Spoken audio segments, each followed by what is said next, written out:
last but not least, Dr. Ziv Bohrer from Bar-Ilan University Faculty of Law and Begin Sadat Center, Research Center, who will actually upload the volume and will talk about violent and non-violent resistance to illegal orders.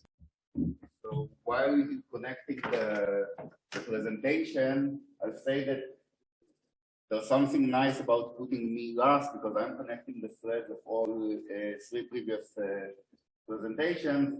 I'm dealing with those that decided not to object and join the army. They are civil servants, they are servants of government in a hierarchy in which they need to decide between their superior and the abstract rule of law. And sadly, I'll have to deal also with violations of international law of the greatest crime, meaning the international core international crimes. I'm going to deal with violent versus non-violent disobedience to manifestly unlawful orders. And as a prelude, I need to explain the dilemma that exists when a soldier receives an illegal order. And the question is, should we instruct, ask the legislator, ask the government, should we instruct the soldier to obey or to disobey? And there are conflicting considerations. On the one hand, the considerations for obedience are the public benefit of military discipline that would be harmed by disobedience. The fact that soldiers may be wrong and they might misrecognize legal orders as illegal and disobey, especially when it's matters of necessity that allow the violation of non-emergency law. And there's also the difficulty of the soldier. There's a psychological inclination to obey that is especially strong within military structures. And also soldiers might be wrong to the opposite direction of thinking that an order is legal and while it's illegal and obey it because of that. On the other hand, we don't want automatons, we want soldiers. They have autonomy. We want them to be able to think about it and not simply obey blindly. There's the issue of the rule of law that is violated once an illegal act is done. And there's also the specific interest that is protected by the specific illegal order. And that might be an order to commit murder, and in that situation, of course, that consideration is extremely strong. Now, the solution adopted in most countries is this manifestly unlawful benchmark, which says that a soldier will not be punished, and of course, the soldier would need to disobey an order if it's manifestly unlawful. Now, before I'll touch a bit on the issue of what is manifestly unlawful, I should note that not all legal systems adopt this solution. For example, in England, the predominant legal view in England, and there's a legal dispute there, is that even a non-manifestly unlawful order is to be punished. And here is the quote from the current manual of service law of the Royal Forces. But what we should know that even in the majority of countries in which this manifestly unlawful order was adopted, there's a huge dispute which, because of it, I don't know how many articles I've already produced about the subject of manifestly unlawful, but there's a huge dispute regarding what is a manifestly unlawful order. Now, in each legal system, when I say this is the view in the US, it's not actually the view in the US. It's the predominant view in the US, but there's a legal dispute within the US. When I say the second view is the predominant view in Israel, I'm not actually saying that it's the view in Israel because there's a dispute in Israel. But generally speaking, there's a dispute between a score of views that the two major ones are manifestly unlawful is a matter of knowledge, of legal knowledge. And the second predominant view is a view that says no. Manifestly unlawful is a matter of morality, meaning a manifestly unlawful order is an order that is both illegal and gravely immoral. For Israelis, it's what's known as the black flag test that was written in the infamous Kfar Kasem, in the case concerning the infamous Kfar Kasem incident, which says that it needs to be an illegality that pierces the heart and blinds the eye, that its illegality and immorality waves as a black flag in front of the soldier, not a hidden illegality, but a clear one. For quoting it correctly in Hebrew, I succeeded to one time avoid a traffic ticket, so there are benefits to knowing this quote.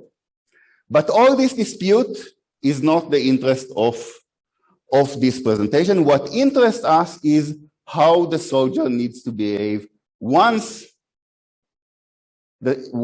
he or she reaches the point of considering disobedience. And surprisingly, at that point, there's a relative consensus between the different legal systems. Okay, so you see what matters is how the soldiers need to act, both pre-disobedience, when considering to disobey, and post-disobedience, once deciding to disobey. So let's go to the predominant approach in Israel. Within the idea of manifest illegality in the sense of grave immorality, there's the following message. You need to err on the side of obedience. Most illegal orders are orders you need to assume that you need to obey. Only in those grave, immoral, illegal orders, the default switches. And what is not obvious, but what is a bit surprising, and so before that, but we don't want an automaton, meaning we want you to ask questions. If you are concerned, we expect you, it's even a legal duty under Israeli law, for the soldier to ask questions, to ask its commander, assuming that it's not combat situation that does not enable it. But what is surprising that these are the expectations also in the American system and in the British system. If we look at the current American manual, the expectation is that lawfulness need to be inferred, unless it's patently illegal, meaning manifestly unlawful in the moral sense. And also, trust me, there's a duty to inquire and express concerns. Moreover, even if we go to the UK, the actual practical instructions for the soldier, and I'm bringing another UK manual that is today in force, is that unless it's manifestly unlawful in the moral sense, you need to assume that you should obey. And of course, you need to inquire if you have some uncertainties. So the same instructions or expectations are found in all those different systems. What interests us, what concerns what is the expectation in this situation, in the last situation in which we the system, expect you to decide to disobey. And surprisingly, there's not a lot of case law about it. You see, I needed to go, in some instances, I needed to go back to the 17th and 18th century to find case law, because it's not a subject that the system wants to talk about. But there are a few cases. And I'll start with an Israeli horrific incident that I had a bit of contribution in bringing the case law that dealt with it into publication.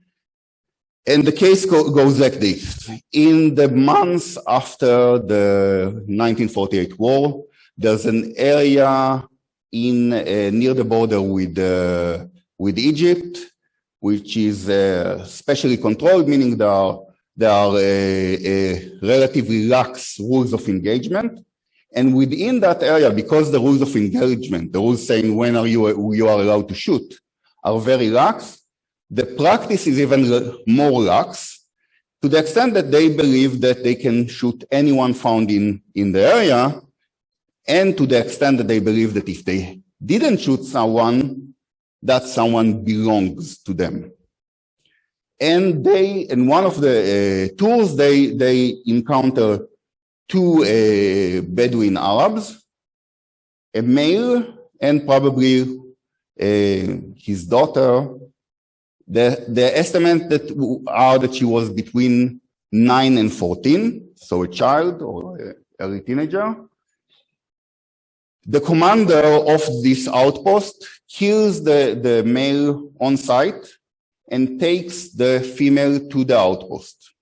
He reports to his commander that he captured that Bedouin girl.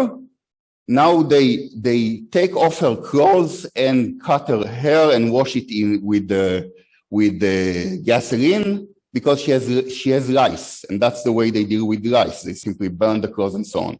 But in that process, the soldiers see her naked, and at that evening, some of the soldiers molest her and rape her. This all in a disorganized manner. You soon understand why I'm saying disorganized. She goes and complains to the commander of the outpost. He promised her, and by the way, it becomes harder for me to tell the story as the children grow. So he promised her that he is going to do something about it, and he does. On Friday night dinner, the Shabbat dinner, he gathers all the soldiers and put the issue to vote in a military, democracy in a military, with two options. One option, to turn her into the sex slave of the outpost.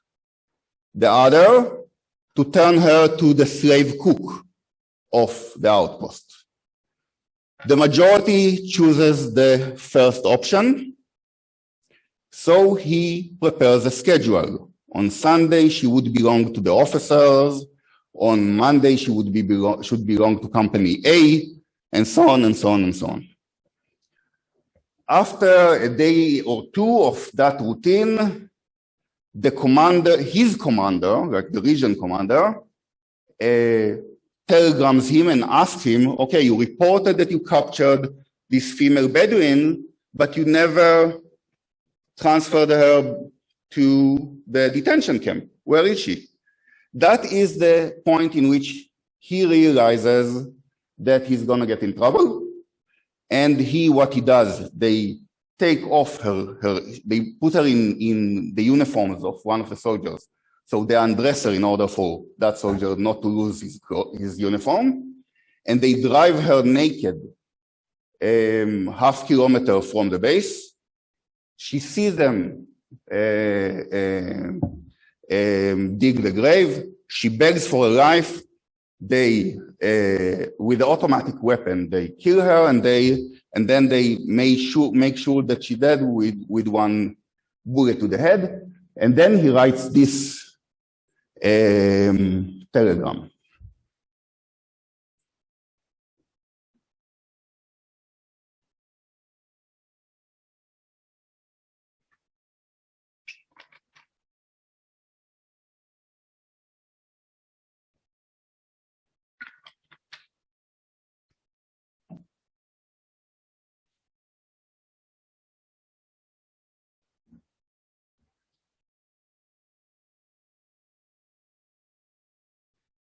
Now, this ends up with two court-martials. One of the commander and those he ordered to participate in the murder. The other of all the other soldiers of Nirim outpost. Those that participated in the rape are prosecuted for rape, but all the soldiers, those who participated in the rape, those that did not but supported the rape, and those that voted for her to only become the slave cook, are prosecuted for failure to prevent an offense. Now, Both of these court-martials have been classified until 2005. I had a bit of contribution in getting them published. Yoram Shachar had much greater contribution. I published one of them as an annex to my book, and the case that I'm going to talk to you about is already not classified, but it's still unpublished, and that's the case of the soldiers that did not participate in the murder. And they say, what do you want us to do? A, if we're talking about those that voted for to be a slave cook, we did not support the rape. B, this whole thing was orchestrated by our commander. What do you expect us to do? And the court is very clear and does what we expect the court to do. And I'm saying it like that because you will see in other case law that it's not always the case. And it says that we expect soldiers to prevent crime.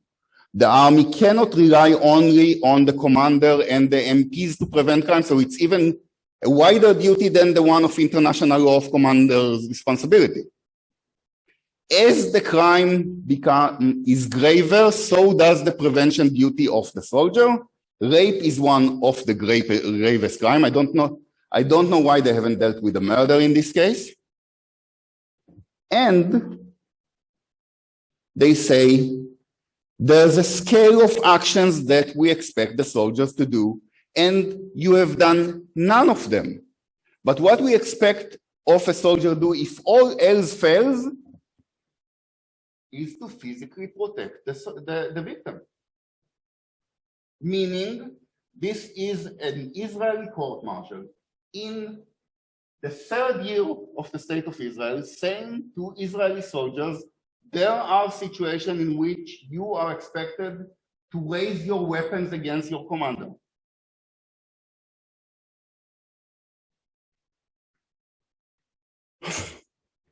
But not in all cases it's like that. The case of Mira is known. What surprise, you know the massacre in Mira. I will not repeat the details, but it was stopped by a helicopter crew.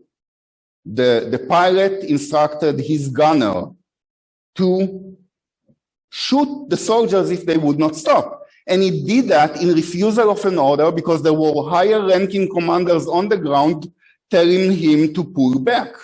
Now, he wasn't tried, but what surprised me in all this process is that when he got his medal, it was for going beyond, above and beyond the duty. So, contrary to the case in Nirim, which said that it's the duty, here suddenly it's beyond the duty. And you say, okay, it's because it's a medal and so on, and they need to puff up the case, but you find it also in case law. So here is an Israeli case of a soldier that got arrested, and the commander of the detention institution decides to bug him, so he tells him to go in and out, in and out, in and out. The soldier gets angry and hits the commander with a block of wood and says it was a manifestly unlawful order, and therefore I was allowed to physically resist. The court-martial, of course, rejects that claim, but it states that even palpably illegal at their utmost, not all clearly manifestly unlawful orders are such that you will have to use physical force. So again, we find this distinction saying that even in these grave moral orders, in this zone that is of clear disobedience, the default that is expected is one of passive disobedience and not always violent resistance. You find it also in the Kid case, in which suddenly you see, and I'm moving fast because I want to get to treason, suddenly there's a hint that when it's a low-ranking soldier, they should not resist and only from a certain rank they need to resist, and it was in a piracy case. Moreover, when there are claims of duress, meaning the soldier says, they would have killed me, they would have shot me if I would have resisted, you see actually that there are conflicting rulings. One approach, which is in the minority today, says, no, your life are not more important than the lives of the victim, and you must resist physically. That was in the case of Erdemovich, a soldier in Srebrenica, in the Srebrenica massacre. But the majority opinion today is this one. It's actually from an earlier case, but this is actually the position today. The law does not function at the level of heroism. It does not require the person to try to desert, meaning the soldier does not even try to prevent people from becoming victims. The soldier simply needs to look for the first option to desert. How much time do I have? Oh, no time. 1 minute. Okay. Now, the question becomes even more difficult in situation of treason. It's clear that treason is, in order to commit treason, is a manifestly unlawful order. It was already ruled in a case from 1660 concerning the execution of Charles I. But even there, when the soldier says they would have killed me, they would have executed me if I would have disobeyed, the court answers, you don't see it because we expect passive, you should have shifted into passive and not active obedience, meaning actually non-violent resistance and not violent resistance. You should have still disobeyed, but passively. Last thing, and to connect it to the current situation. Treason, as you see from the quote, is only if you lose. If you are victorious, the other side is traitorous. And this quote, for some reason, is attributed to George Washington. I was looking for several hours for the source in which George Washington said it, only to discover that it's actually from Karl the Conqueror, which is a spin-off of Conan the Barbarian. But you can buy pictures of George Washington and this quote. And there's a good chance that we in Israel will reach a constitutional crisis, meaning people will have to choose whether to obey the executive or the judiciary. And sadly, all of us Israelis know that it would be determined in that situation. There's a high probability it would be determined by the heads of the defense forces, the security forces, which side in this dispute will win. Sadly, I can promise you that there's a great potential that those on the side that would lose will be tried for treason. And when saying that, when saying that what Axel said, I would have been punished the same way if I would have refused and the other side would have won, nobody would listen because it's only treason if you lose. There are some countries that have tried to make a solution otherwise, but I will not tell you about it. Thank you.